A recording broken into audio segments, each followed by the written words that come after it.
Assalamualaikum warahmatullahi wabarakatuh. Alhamdulillahirabbil alamin. Allahumma sholli ala Muhammad wa ala ali Muhammad amma ba'du.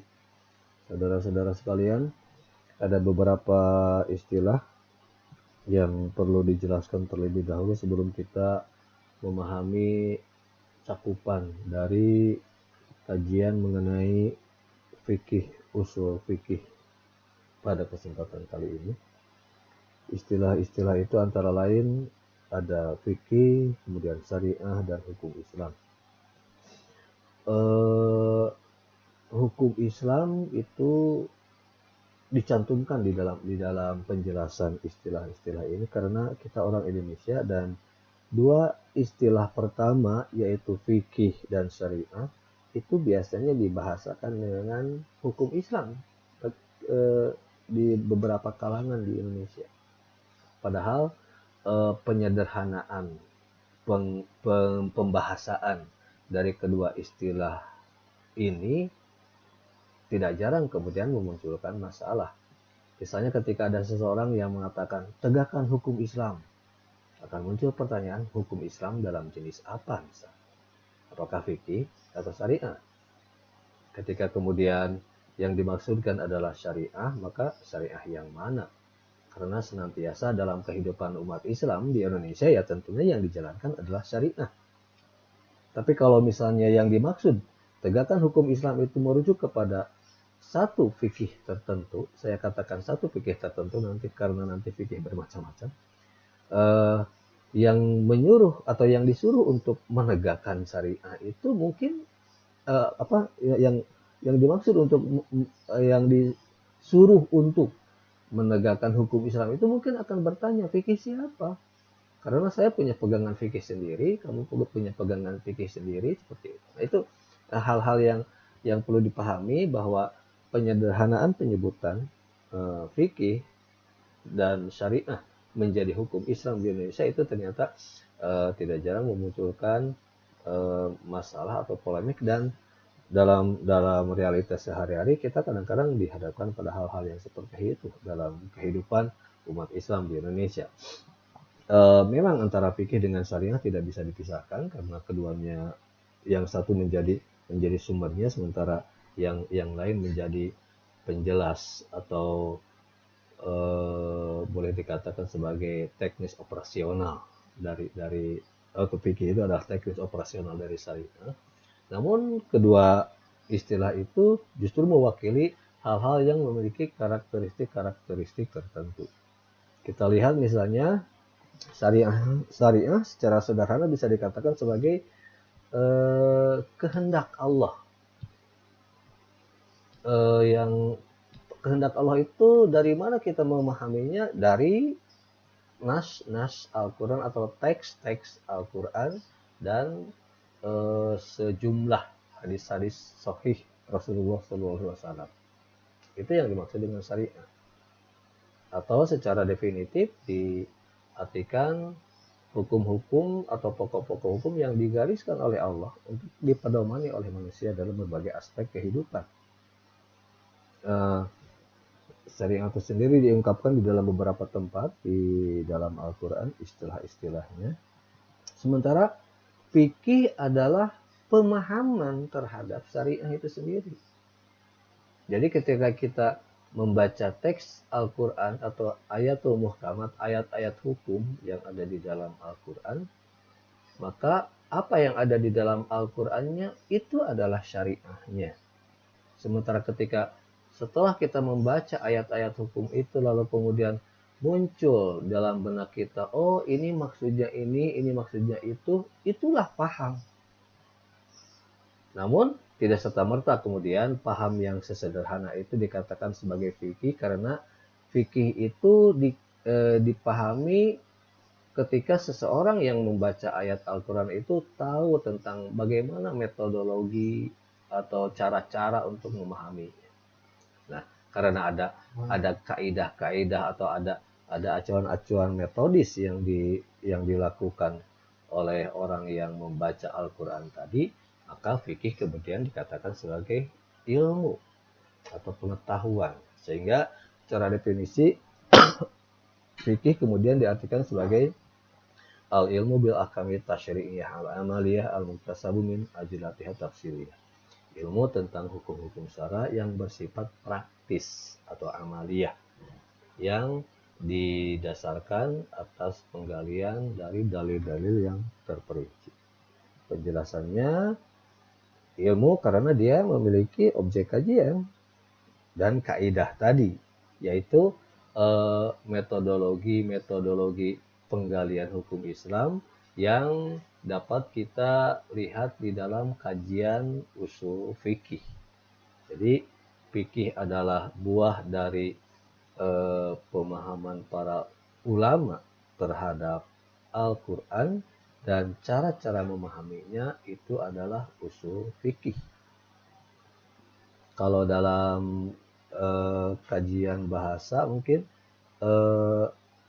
fikih itu adalah seseorang yang mempraktekkan kepandaian berbahasanya, sementara usul fikih merupakan tata bahasanya, atau istilah kalian apa saya lupa. Itu ilmu, dan yang menjadi objek kajiannya adalah hukum syara yang bersifat amali. Hukum syara artinya apa yang tadi dipahami dari nas-nas wahyu baik Al-Quran maupun sunnah, kemudian sifatnya amaliyah atau hanya mengacu kepada apa yang dapat diindra, yaitu tindakan manusia yang bersifat lahiriah. Jadi fikih tidak berurusan dengan hal-hal yang sifatnya batiniah. Memang misalnya dijelaskan misalnya dalam sholat harus ada niat. Tapi yang dimaksud niat di sini adalah para ulama menggariskan bahwa setiap perbuatan diawali dengan niat. Kemudian seseorang melaksanakan perbuatan itu lalu kemudian di dalam hatinya meniatkan segala sesuatu, fikih tidak bisa menilai apa yang diniatkannya. Yang penting harus ada niat. Nah, katakanlah seseorang sholat kemudian dia sholatnya sempurna secara lahiriah, dari mulai takbiratul ihram sampai salam, fikih cukup menilai tentang itu, oh sholatnya sah. Ternyata niatnya adalah karena dilihat karena agar dilihat hebat oleh orang lain atau oleh temannya, fikih tidak berurusan dengan ini, ya dengan itu. Yang penting sholatnya sah karena terlihat dari mulai takbiratul ihram sampai salam dia bagus seperti itu. Nah, tadi saya katakan bahwa tidak serta-merta seseorang membaca Al-Quran kemudian mengatakan, oh ini hukumnya. Tapi harus digali dan ditemukan karena harus perlu penganalisaan melalui kaidah-kaidah tadi. Misalnya ketika sebuah ayat berkata demikian, kemudian hukumnya ini karena dia melalui atau seseorang yang membacanya itu memahaminya melalui pendekatan bahasanya misalnya, atau misalnya oh karena ini dikaitkan dengan kias atau penyamaan ilat hukum, atau misalnya oh karena memandang ada maslahat dan lain sebagainya. Jadi ada penganalisaan baru kemudian memunculkan pendapat bahwa ini hukumnya wajib, haram, sunnah dan lain sebagainya. Dan karenanya kemudian penjelasan tentang apa hukumnya itu dilalui melalui penjelasan dalil secara tafsili, dalam arti atau saya contohkan seperti ini. Kenapa sholat wajib? Oh karena sholat itu seringkali diawali dengan kalimat perintah seperti aqimus sholah. Dalam kaidahnya setiap kalimat yang diawali dengan kalimat perintah itu harus itu merujuk kepada sebuah kewajiban. Al-aslu fil amri lil wujub. Sehingga sholat itu berarti wajib. Ternyata tidak hanya sebatas itu. Harus ada qarinah-qarinah atau harus ada dalil-dalil hukum yang lain yang menegaskan bahwa sholat itu memang benar-benar wajib. Jadi para ulama tidak sekedar melihat potongan ayat aqimus sholah, tapi di tempat lain tapi ternyata banyak ayat lain yang kemudian bernada sama, yaitu perintah untuk melaksanakan sholat, qarinah yang pertama misalnya. Yang lainnya misalnya di beberapa tempat ada ayat-ayat yang menjanjikan tentang kebahagiaan. bagi orang-orang yang melaksanakan sholat. Di tempat lain ada ayat yang mengancam dengan siksaan bagi orang-orang yang meninggalkan sholat. Di samping itu kemudian dalam sunnah atau dalam tradisi Rasulullah, Rasul senantiasa melaksanakan sholat yang 5 waktu. Nah, berdasarkan korinah-korinah itulah kemudian para ulama menyepakati atau berijma bahwa sholat 5 waktu adalah wajib. Itu yang dimaksud dengan tafsili. Jadi tidak sekedar, oh karena ini kalimat perintah. Karena kalau sebatas didasarkan kepada kaidah yang umum, misalnya karena kalimat perintah menunjukkan kewajiban, banyak bagian-bagian ayat Al-Quran yang diawali dengan kalimat perintah tapi tidak kemudian dikatakan sebagai wajib. Saya contohkan misalnya dalam surat An-Nisa, surat awal ayat 1-4, silakan dikaji. Ada penggalan atau ada frase fangkihu ma tobalakum binan nisa masna wa sulasa wa ruba'a. Nikahilah perempuan-perempuan yang lain itu 2, 3 atau 4. Ayat ini dibentuk berdasarkan kalimat perintah. Kalau setiap kalimat perintah menunjukkan kewajiban, maka mengawini atau berpoligami itu menjadi wajib. Nah, karena tadi dikatakan bahwa harus tafsili, maka para ulama kemudian tidak sekedar memahami penggalan ayat itu, tapi dilihat ayat yang sebelumnya mengenai apa, ayat yang setelahnya mengenai apa, lalu kemudian melihat konteks ayat ini, asbabun nuzul ayat ini terkait dengan apa. Kemudian dikaitkan pula atau dikonversikan dengan ayat-ayat yang lainnya. Misalnya di surat Al-Baqarah sangat banyak sekali ditemukan ayat-ayat yang mengatur hubungan antara laki-laki dan perempuan, antara suami dan istri dan lain sebagainya. Kemudian di dalam praktek Rasulullah beserta sahabat, bagaimana kemudian mereka menjalankan hubungan rumah tangga atau menjalankan hukum-hukum kekeluargaan. Nah, itu menjadi korinah-korinah lain. Bahkan ada penjelasan sekalipun misalnya tradisi orang Arab sebelum Islam datang, kalangan laki-lakinya senantiasa mengumpulkan perempuan-perempuan untuk dijadikan sebagai istri. Ketika Islam datang, kemudian syariat hanya mengatakan cukup 4. Dan itu tidak kemudian mengatakan wajib 4, tapi sebagian sarjana Islam mengatakan bahwa pencukupan kepada angka 4 itu merupakan tadarruj atau pentahapan. Karena pada ujung-ujungnya Islam menghendaki adanya kesetaraan antara suami dengan istri. Nah, itu penjelasan tafsili terkait dengan fankihu ma tobalakum minan nisa misalnya. Itu yang dimaksud dengan tafsili, dan itulah yang dikatakan sebagai fikih. Jadi fikih merupakan ilmu tentang hukum syara yang sifatnya praktis, digali atau ditemukan berdasarkan penggalian terhadap dalil-dalil yang sifatnya praktis atau tafsiri. Dari situ kita bisa memahami bahwa antara fikih dengan syariah ternyata ada perbedaan. Syariat adalah wahyu Allah, sementara fikih merupakan pemikiran manusia. Kemudian syariat itu ketetapan Allah dan Rasulnya yang berlaku abadi. Fikih tidak abadi. Dalam artian pendapat fikih itu bisa saat ini berlaku, bisa kemudian suatu saat tidak berlaku. Lekang dimakan zaman. Atau misalnya seseorang hari ini mengikuti pendapat ini dalam waktu waktu tertentu, ketika katakanlah dia semakin paham tentang kajian-kajian mengenai syariat Allah ini, bisa jadi kemudian pikirannya berubah. Itu yang dimaksud dengan tidak abadinya.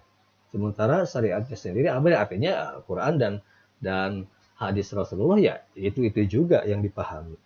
Syariat itu menunjukkan kesatuan Islam, artinya dimanapun umat Islam ada ya Al-Quran dan as-sunnah sohihnya yang menjadi pegangan itu juga. Tapi kemudian penjabarannya itu mengikuti kapan umat Islam itu berada, kapan umat Islam itu hidup, atau kemudian di mana mereka tinggal, sehingga Al-Quran maupun Sunnah bagi umat Islam di Indonesia, di Arab, di Amerika, di Eropa itu sama. Tapi kemudian para ulama di masing-masing tempat itu memahaminya sesuai dengan konteks, situasi, dan kondisi, sesuai dengan konteks waktu, sehingga menunjukkan keragaman. Artinya kita tidak bisa dipaksakan untuk menerapkan fikih yang sesuai dengan kultur Arab, misalnya sesuai dengan kultur Eropa dan lain sebagainya. Taghyirul ahkam bitaghyiril azminah wal amkinah wal ahwal wa niyah. Hukum itu berubah sesuai dengan perubahan zaman, perbedaan letak geografis, perbedaan situasi dan kondisi, dan perbedaan motivasi-motivasi yang mendorong dikembangkannya hukum-hukum itu. Nah, ini perbedaan antara fikih dengan syariat. Kemudian istilah lainnya adalah yang tadi sudah kita sebut-sebut, yaitu usul fikih. Boleh dikatakan sebagai metode penalaran syariat sehingga menjadi hukum Islam. Sehingga menjadi fikih. Yaitu metode penalaran dalil-dalil yang tafsiri tadi, sehingga bisa memunculkan pendapat ulama mengenai fikihnya itu apa. Dan yang terakhir, beberapa objek kajian yang menjadi bagian atau yang menjadi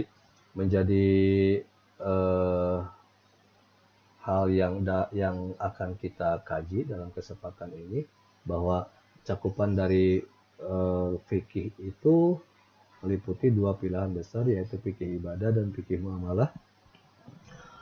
Nanti kita jelaskan masing-masing pilihan itu. Yang saya rencanakan adalah untuk kajian fikih ibadah, karena di sini tidak begitu banyak perbedaan pendapat, karena untuk hal-hal ibadah itu sudah sangat dijelaskan dengan rinci melalui ayat-ayat Al-Quran dan contoh-contoh dari pribadi Rasulullah, sehingga pendapat-pendapat para ulama pun umumnya sama mengenai hal ini, dan itu nanti disajikan dalam teknis diskusi kelompok. Jadi silakan kelas dibagi sesuai dengan topik-topik yang ada di dalam pilihan fikih ibadah.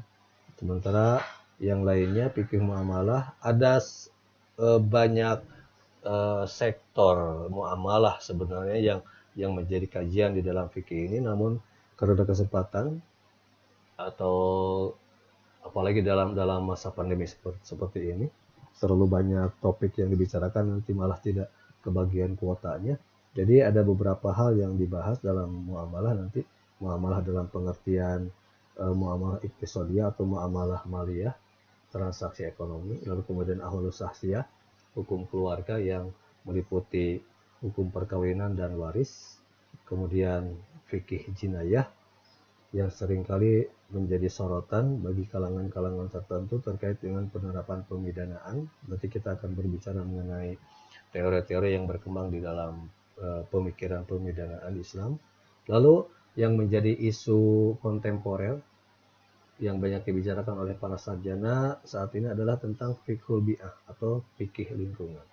Nah, itu cakupan-cakupan yang insya Allah akan menjadi kajian kita di dalam materi fikih, usul fikih ini. Terima kasih atas perhatiannya. Mohon maaf. Assalamualaikum warahmatullahi wabarakatuh.